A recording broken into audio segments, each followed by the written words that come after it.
All right. Thank you, gentlemen, and thank you, Pastor Dale. Thank you. What a beautiful song and beautifully sung. Great message. Great message. May that be true for all of us. God would give us a life of purity and holiness before Him. That's what it's all about, isn't it? And this world longs to see examples of that, of just what he was singing about. Longs to see examples of a pure heart, a pure life, honoring Him. I want to take a moment this morning and let me, if you would allow me a personal privilege for a moment, I would like to welcome my son and daughter-in-law. I'd just like to recognize them. Tyler and Carla are visiting with us today. And it's always fun to have them back and have them around. And they live, if you don't know them, if this may be the first time you've seen them, and for some of you that would be the case, they live in Nashville, Tennessee, which is a very, very, very long way from here, halfway around the planet, I think. But we're sure glad that they're here this weekend. They came up for a very special event for my family, and many of you know about this, but yesterday my precious, adorable, fantastic wife of 33 years graduated with her MBA from Olivet Nazarene University yesterday.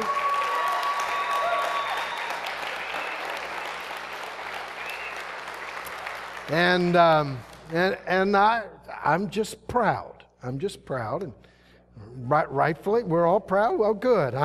But I had to share that with you because I'm pretty proud of her, and I have watched over the last 4 years, especially as Nancy's kind of been finishing up a bachelor's degree that she started before she had kids, and then after the kids are gone, She finished up her bachelor's degree and then 2 years ago started her MBA, and I have watched the time and the effort, and I know many of you can relate to that. Degrees do not come easy and represent a lot of work, and I know that many of you can relate very well to the amount of work to that, and so I'm glad that she crossed the finish line yesterday, and it's a wonderful thing. And so as a family, we have been celebrating, and I don't know about your family, but when we celebrate, we eat. And so I'm stuffed, and woke up full this morning, and I intend to, at lunchtime today, fill up some more. So it's all good. It's a beautiful thing. I want to just take a moment and say to you, for those of you that are graduating from high school, and we have some that are graduating, we have others who are working on college degrees, and maybe you're halfway through, or somewhere along the way.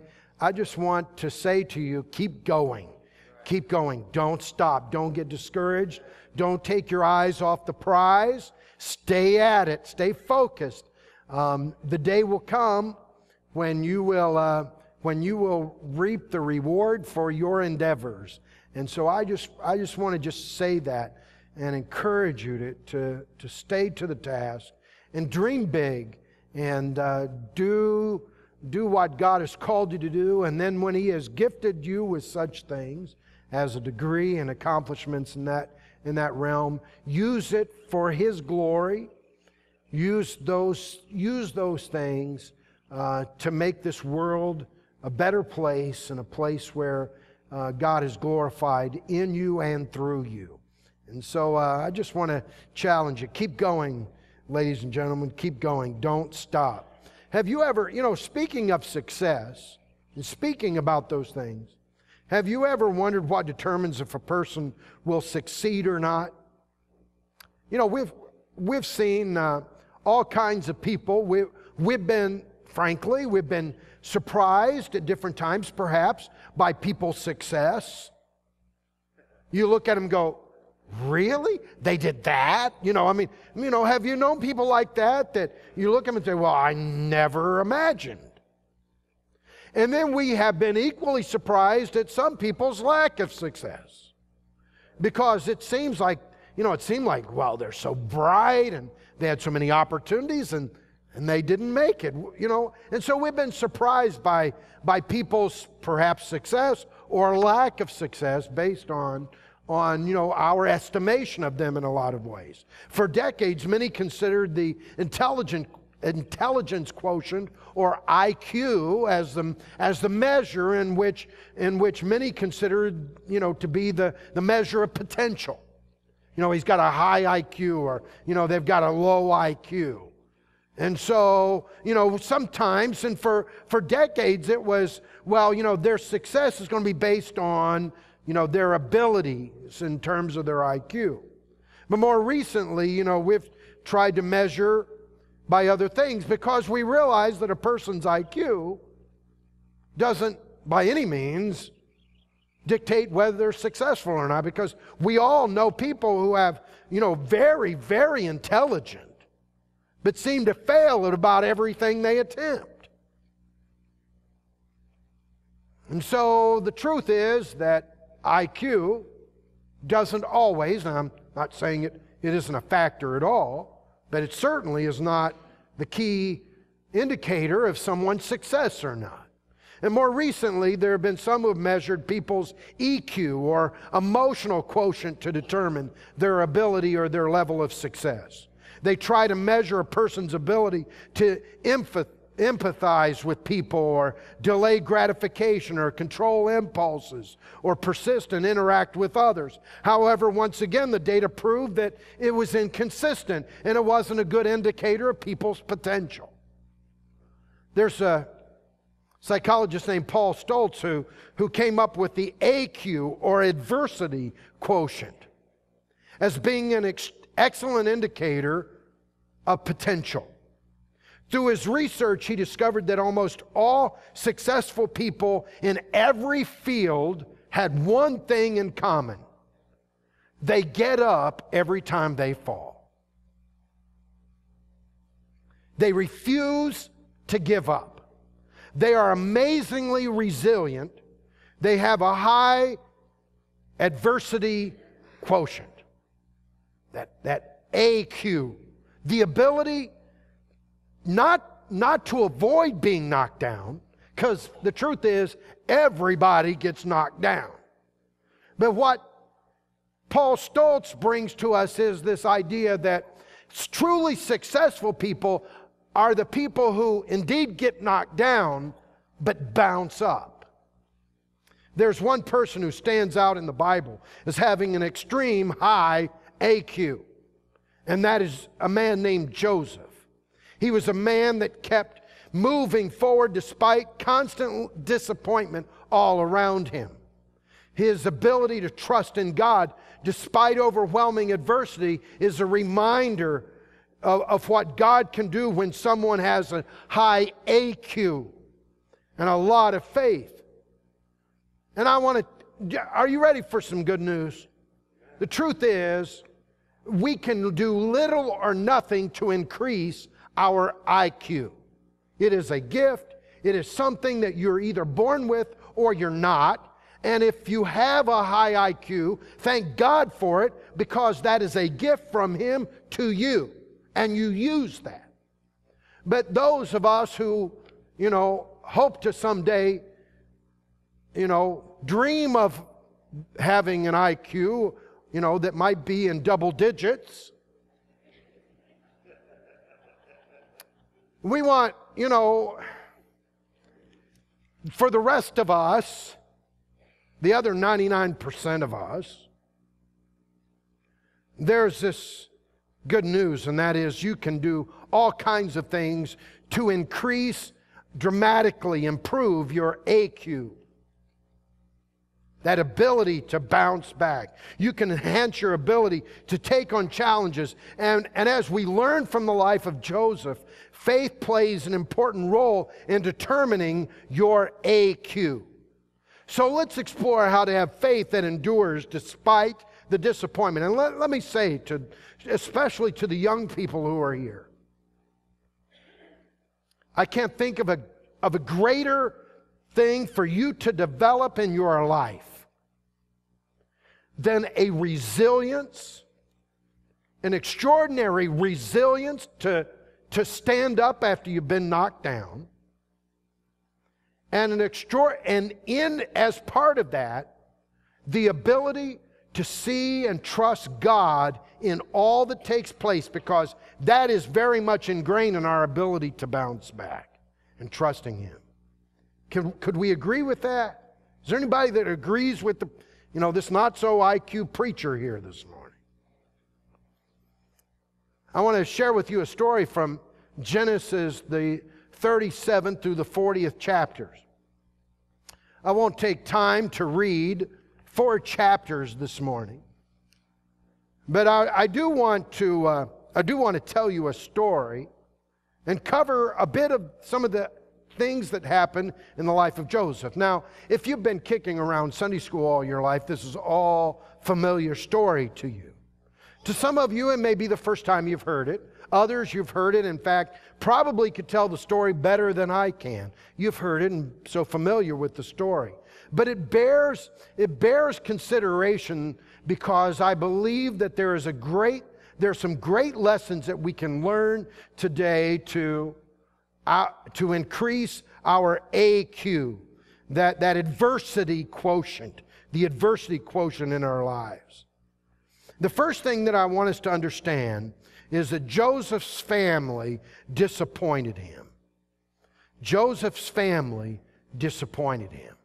Joseph's father, his name was Jacob, and in fact, if there was ever a dysfunctional family, it was this family.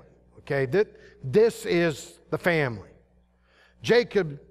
Joseph's father's name was Jacob, and he had 4 wives. Therein is, some issues just going there. And of which Joseph's mother, Rachel was the favorite of the 4 wives. Now, can you imagine for a moment the issues in the house when you have A, 4 wives, B, one of them is clearly the favorite over the others? Can you imagine the interaction that took place? Well, we won't go too far down that road, but we could all agree this is a problem. There are issues in the house. And all of the ladies have children by him. And not only was Rachel Jacob's favorite wife, but her children, mainly Joseph, was the favorite of all the kids. He had 12 sons. And Joseph was the favorite, Rachel's oldest boy. Now, you would have to agree, this would create some interesting interaction as well. And let me just say to the parents who are here, don't you dare even imagine having a favorite child. Don't you even start thinking about it. Do not allow your brain to even go that way. Now, if you've got one, that's okay. All right, I see some of you that have one child and you go, I can't have a favorite child? Okay, if you have one, cool. But if you have 2, don't even go there. All right, we all clear on that? Because just think about the problems, and we're going to see it right here in the life of Joseph. It creates phenomenal problems. So don't ever let favorite come from your mouth, because you're setting your family up for a lot of issues you never want to introduce to your home. So Jacob, the father of Joseph, You know, he was overindulgent father who was shown to have this favoritism toward Joseph, and Jacob never tried to conceal his favoritism. He showered Joseph with attention and extravagant gifts that he never gave to the other boys. And as you might imagine, Joseph's, his brothers, especially the 10 half-brothers, were extremely jealous of Joseph's favored status. And Joseph's father, Jacob, did not understand the depths of the brothers' hatred toward Joseph, which opens the door for them to exploit and abuse Joseph. And so Scripture reveals three main things that fueled the brothers' hatred toward Joseph, and that is Jacob had a special coat made for Joseph that served as a constant reminder of his favorite status. He was favored. And you know what? I've got a favorite son, and I'm going to give him a coat that says it. Can you imagine that? You know how insane that is? Jacob, well, let's just face it. He would not make the Father of the Year Final Five, okay? He just wouldn't make the cut. But Joseph was constantly, one of the other issues is that Joseph was constantly tattling on his brothers. Anybody have a little brother that tattles on the others? Can anybody relate to that this morning? Yeah, okay, yeah, I thought so. And then there was this other thing that Joseph did. Joseph was a kid, and he didn't always use adult, mature, wise judgment. And Joseph did what kids do when they have older brothers. And I have an older brother, and so I'm going to have to let my emotional issues get involved in the message this morning. It's a pain having an older brother. Let me just say that. It's a pain growing up and having all those issues. Did I have an amen back there, Tyson? Yeah, I thought so. Being the second son creates all kinds of issues. Now, part of the problem was Joseph didn't always use good judgment. He was a kid, and he used kids' judgment. And he had a couple of dreams.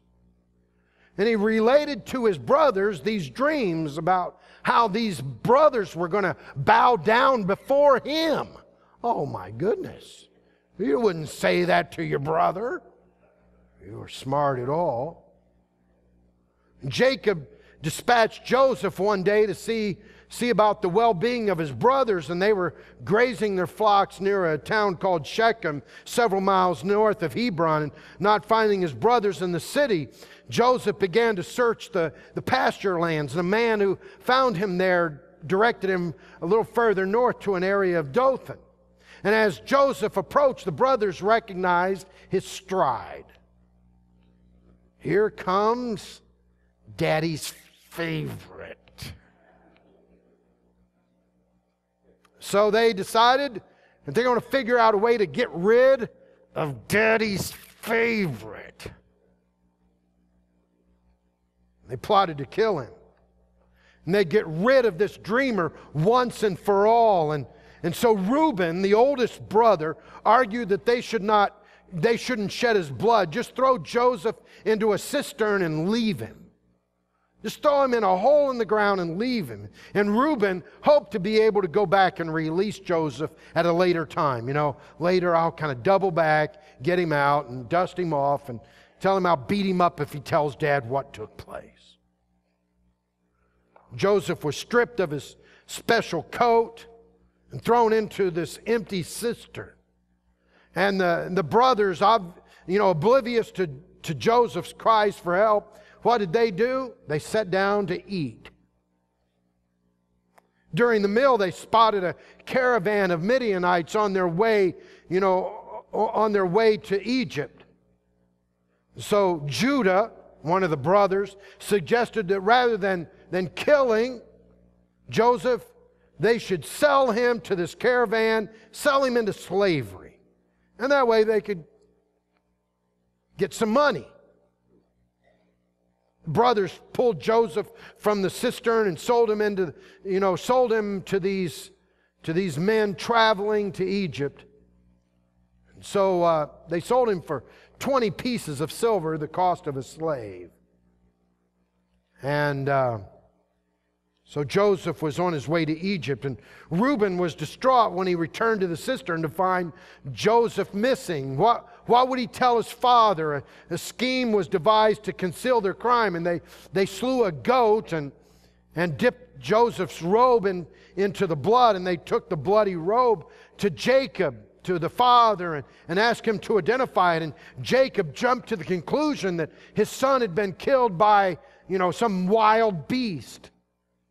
Joseph, through all of that, Joseph was faithful to God in spite of the fact that his family let him down. Has anybody ever had your family disappoint you?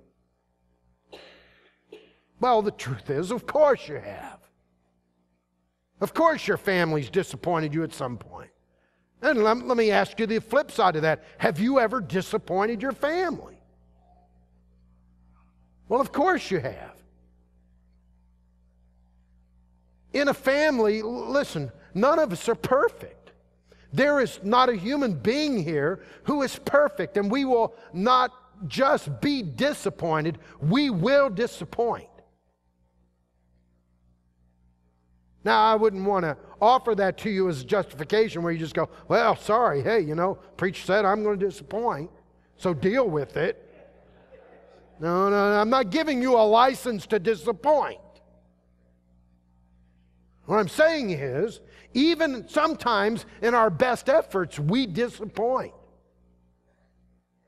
There's a second thing. Joseph's employer disappointed him. Have you ever had an employer disappoint you? Of course you have. A man went into the pet shop to buy a parrot. The shop owner pointed to 3 identical looking parrots on a perch. 3 identical. The man asked him, well, how much are the parrots? He said, well, the one on the left is $500. $500? Are you kidding me? Why is he so expensive? The customer asked. The shop owner said that's because he knows how to operate a computer. Okay. Well, what about the parrot in the middle? Well, that parrot is $1,000. $1,000? He's worth twice the amount as the first one? Are you kidding me?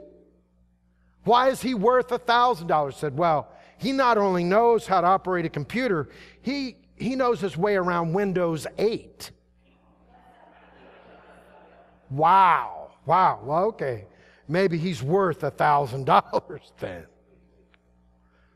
And of course, then there's this third parrot there on the perch. And so the customer said, well, I've got to ask you, how much is this third parrot?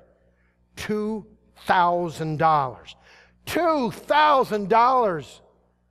For heaven's sake, why is he worth $2,000? What does he do that makes him worth $2,000? Man said, well, to be honest with you, I've never seen him do a single thing, but the other 2 parrots call him boss.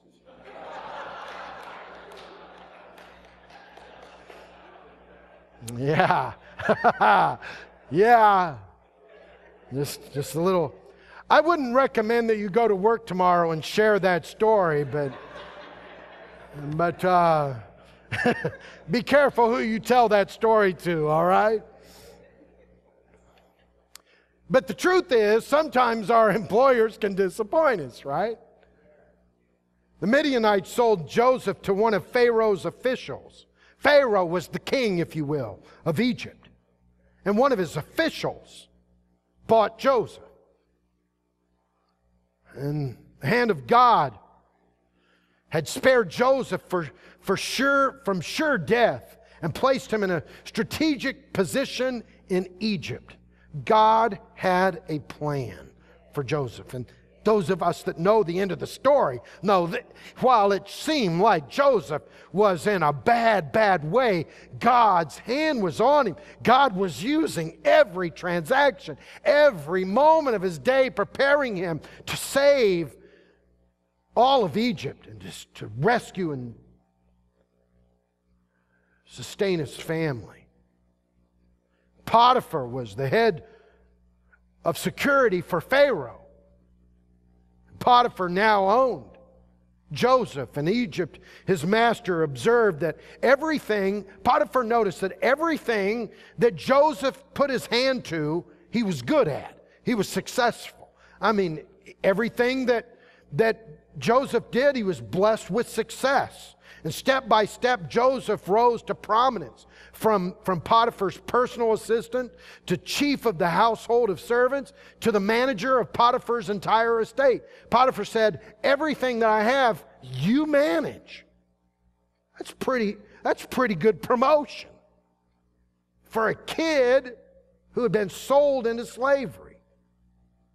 And everything was entrusted to his care. And the Lord showered blessings upon Potiphar's house. And the Egyptian came to trust Joseph implicitly with everything.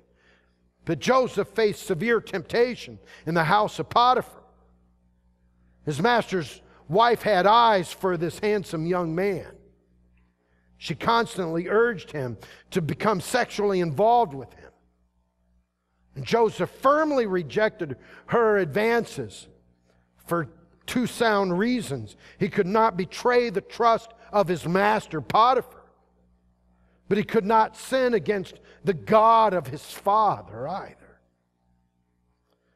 So Joseph will be disappointed by his employer as he becomes the victim of misrepresentations at the hand of a scorned woman. One day she embraced him and when they were alone in the house, and she urged him to lie with her, and Joseph fled from her presence, leaving his coat in her clutches. The infuriated woman then screamed and showed the coat to the other men of the house and accused Joseph of attempting to rape her.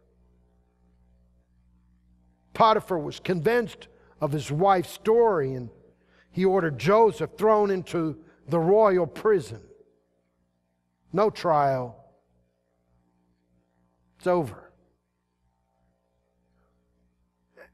And, you know, if you're hearing the story for the first time, you say, God's in that? How could that possibly be? How could this be a good thing?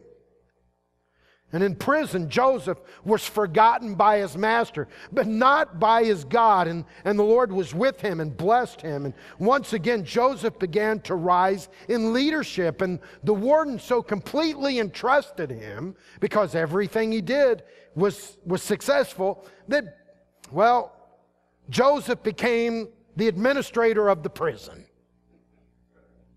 He was a prisoner still, but he ran the prison. Sounds familiar to this day and time, doesn't it? Prisoners running the prison. So now there's a third thing. Joseph's friends disappointed him. Two of Pharaoh's personal staff officers were in prison at the same time. And one night the two of them had dreams, and Joseph could tell by the look on their faces the next morning that they were perplexed about something, and he encouraged them to relate their dreams to him because he said only God interprets dreams. The cupbearer of Pharaoh related a dream in which he had 3 grape branches. He saw himself taking the grapes from the vine and squeezing them into Pharaoh's cup. And Joseph interpreted this to mean that within 3 days the cupbearer would be restored to his position as the cupbearer of Pharaoh. Now, encouraged by this favorable report and interpretation rendered to the cupbearer, the chief baker related this dream. The chief baker was the other friend, and he said, the 3 baskets of baked goods were on his head, and the birds were eating these goods from the top of the basket. And Joseph indicated that within 3 days the baker would be hanged and the birds would eat his flesh. Well, now that's not a good thing. You don't want to hear that. The interpretation of these dreams would begin the chain of events that would lead to yet another disappointment. In return for this interpretation, Joseph asked the cupbearer to tell Pharaoh about the injustice which had been done him. First, by being forcibly carried off from the land of the Hebrews into Egypt, and then being framed for rape. He said, when you are restored as the cupbearer of Pharaoh, would you tell him about my plight? Tell him I've been treated unjustly. On the third day of a birthday banquet, Pharaoh lifted up the heads of these two officers. The cupbearer was restored his position, and the baker was hanged. And in spite of the obvious implications of Joseph's uncanny ability to interpret dreams, the cupbearer did not remember him. His friend forgot about him. Out of sight, out of mind. You ever been forgotten about? Has anybody ever made you a promise and then they didn't deliver? Can anybody relate to Joseph today? Has a friend ever said, I'm going to remember you. When I reach this success, you can count on me. You're in with me. Has anybody ever made a promise? And then when it's time, they acted as if the promise never took place? The exact chronology of Joseph's stay in prison cannot be determined. He may have been in prison for 10 years prior to meeting Pharaoh's officers. 2 years elapsed before the cupbearer remembered Joseph. Oh yeah, because Pharaoh had a dream. It greatly troubled him and jogged the memory of this cupbearer, and goes, you know, I had a dream once. I know Pharaoh. I know this guy that's really good at interpreting dreams. 2 years had passed. Can you imagine? God used these events to restore and bless Joseph's life. Now, as a result, I'll kind of stop here in the life of Joseph and the story here. But as a result, Pharaoh called Joseph out of prison to interpret the dream, and because Joseph was so wise and able to do that,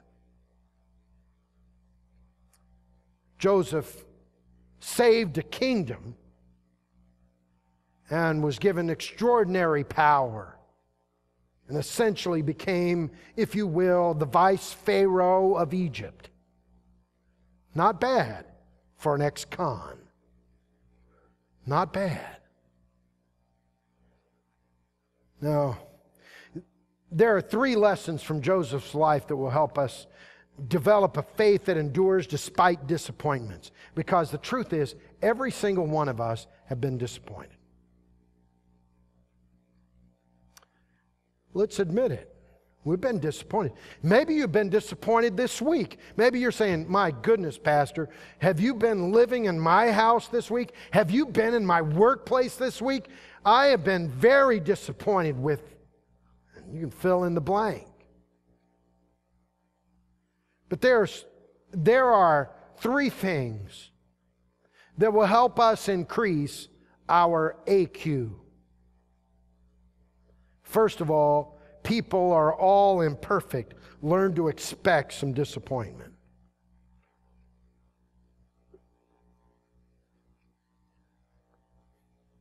Is it all right? There's nobody perfect here. And the truth is, sooner or later, we will all disappoint each other. Sometimes due to circumstances beyond our control. Sometimes because we forgot. Sometimes because we were not sensitive enough to pick up a problem. And we just didn't see it, and so disappointments come. Sometimes just because we decided we'd rather disappoint you than keep a promise. People will disappoint each other. As much as I would like for us to say quite the opposite, that we can be above disappointing people. And that, as Christians, we will never disappoint each other. The truth is, we will. We will. Second thing I want us to see, though, that with this transition, I want us to see this. Have a high adversity quotient in your relationships. The truth is, if your marriage is going to succeed, you better have a high adversity quotient, that AQ. The truth is, if you're going to be a good father or mother or son or daughter, brother, sister, whatever it is that you are, if you're going to be a good one, you better have a high AQ. Because the truth is that you and I need to learn to keep forgiving people and trusting people and serving people even when they disappoint you. It always amazes me how people want to be forgiven far more than they're willing to forgive. Is there anybody here that loves to be forgiven? I do. All of us love to be forgiven. And in fact, there are times when we would feel somewhat entitled to being forgiven.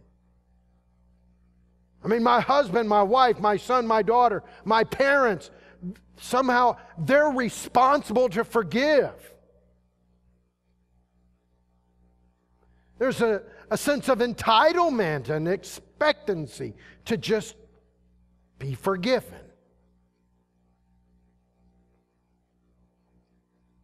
But we don't always make that quite as easy and demanding of ourselves.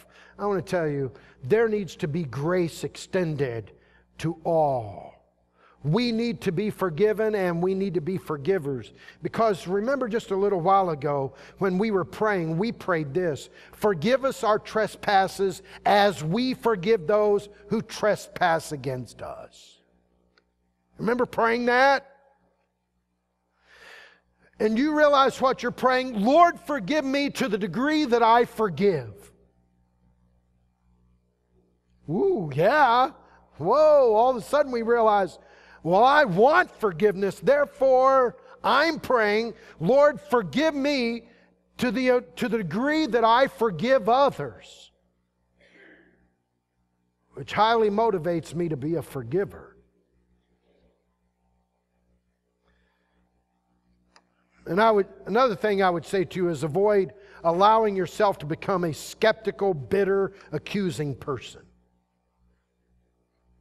Joseph never let his disappointments in people destroy him. When his brothers came to Egypt seeking food many years later, although he was in a position to seek revenge, and there are some of us, when we read that story, we want him to exact revenge. Wouldn't that be fun to read? He got even with his brothers who sold him into slavery. Yet Joseph didn't. Never retaliated. Never got even. He instead forgave them and took care of their needs.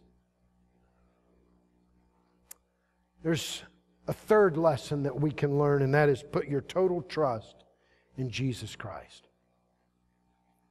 Disappointment is inevitable, but to become discouraged, that's a choice we make. I want to make a distinction here because I think this is very, very important. Understand this distinction. There's a difference between disappointment and discouragement. God would never discourage me. He would always point me to Himself to trust Him. Therefore, my discouragement, if I am discouraged because of disappointment, then I have chosen to be discouraged. I don't choose to be disappointed, but I can choose to be discouraged. There's a big difference there. Understand this difference. Understand the difference. There are times when I am disappointed in people and circumstances that I didn't choose. It just happens, and my response inevitably is I'm disappointed with that circumstance or these people or that individual or how that all played out. I'm very disappointed. I don't control that, but I can control discouragement. And so often that disappointment can begin to find its way into our lives and be discouraged and begin to break those relationships of people who have disappointed us. Have you ever been disappointed in God? Now we're all adults here. And God's a big God. He's a big boy. He can handle it. Have you ever been disappointed in God? Well, the truth is, if you've walked with God very long, there comes a time when you're disappointed. Let's just be mature and admit that. Disappointed because He didn't heal when we asked Him to heal. Disappointed because we didn't hit the lotto when we asked Him to help us hit the lotto.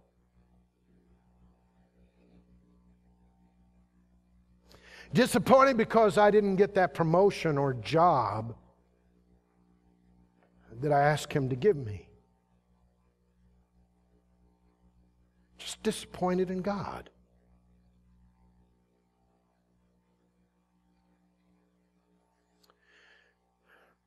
But what do we do with that disappointment? What do we do with that disappointment? Is it fair to say that some of the disappointments that come in our life is because we have unfulfilled expectations of others? Think about that for a moment. Sometimes disappointment comes into our lives because we have expectations, and that person or God or that circumstance didn't play out the way we expected and we wanted it to play out. And sometimes those expectations are fair and reasonable, and other times those expectations are, let's be honest, unfair and very unreasonable. But nevertheless, disappointment comes.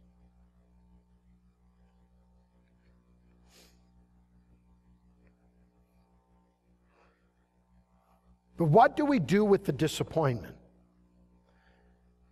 When the disappointment rolls into discouragement and defeat, that gives an opening for Satan to come in and begin to wreak havoc in our lives, especially when we're talking about disappointment in God. As you go through the emotions that we have, hostility is not from God. Bitterness and unforgiveness and all those things are attacks from Satan. They are not byproducts of God working in your life. Jesus is the only one worthy of our complete trust. And throughout the story of Joseph, we see that God can always be trusted, even in the most difficult times. Jesus can help us develop a high AQ, adversity quotient, and the ability to take on any challenge that comes our way. And Joseph's story should encourage us to keep pressing on despite the disappointments through this, and he will help us develop a faith that endures. Let me share this story with you and I'll close. Thomas Edison was considered, while he is considered clearly one of the greatest inventors and greatest minds of all time, Thomas Edison was considered a dunce in school. Just couldn't keep up. Not very bright. In fact, teachers would write on his report card about how mentally challenged he was. Thomas Edison. But he was a persistent inventor. It took him 20 years and 50,000 experiments to invent a light, durable, efficient battery that could be used as an independent power source. It took him, listen to this, 20 years and 50,000 failed experiments to invent a battery. Those things that we take so for granted. This little thing that we just look at and throw away at a whim because it's not quite up to what it used to be. It took him 20 years and 50,000 failures to get it. Someone once asked Edison, "You have failed 50,000 times. What makes you think you will ever get the results that you want?" And Edison replied, "Results? Why, I've gotten all kinds of results. I know 50,000 things that won't work." And you got to admit, that's progress, right? I know that won't work, and I know that won't work. It's this side over here is getting smaller because this side of failures is growing so much. I know 50,000 things that don't work. That's result. You know, there's always failure, there's always disappointment, and there's always loss. But the secret is learning from the loss and realizing that none of these holes are vacuums. I love the words of Robert Wyatt, who said this. Maybe you can relate to it. What keeps me going is a constant sense of disappointment with what I've already done.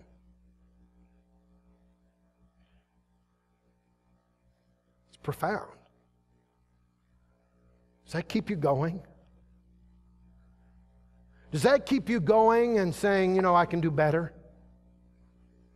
Does that keep you going and saying, you know what, I'm not satisfied? I can do more. I can be a better Christian. I can be a better father, mother, sister, brother, son, or daughter.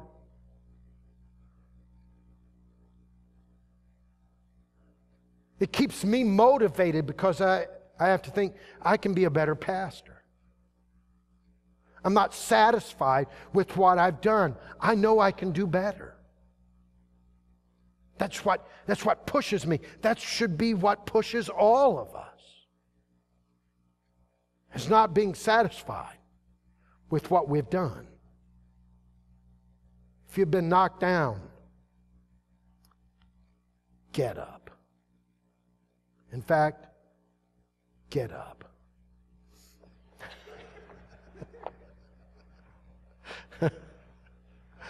Oh. Get up. Listen, my brothers and sisters, disappointments will come. And we'll be disappointed with people. You'll be disappointed with the person to your left, right, in front of you, behind you. You'll be disappointed with the guy with the microphone in front of you. Sooner or later, if you haven't already, would you see me? Because I need to shake your hand and love you. I mean, I want to thank you for the grace that allows you not to be disappointed in me at some point. We will all be disappointed. But we never, ever, ever, ever allow it to bring discouragement and broken relationships. Extend grace and mercy to each other. Because, remember, to the degree that we extend mercy and grace is the degree that we will receive mercy and grace. And all of us need mercy and grace. Lord Jesus, I thank you for these words, for the healing that it brings. Lord, I would ask that we would all look within our own lives. And while none of us may have a skyrocketing IQ, give us a skyrocketing AQ, adversity quotient. And may we flourish by your grace and mercy. Because when we're disappointed, when we get knocked down by our family, by the workplace, by our friends, we get up. And may we endure till the end by your mercy and grace and love. And it's in the name of Jesus Christ I pray. And all of those who want mercy and grace said, amen. Amen. God bless you. Thank you for being here this morning.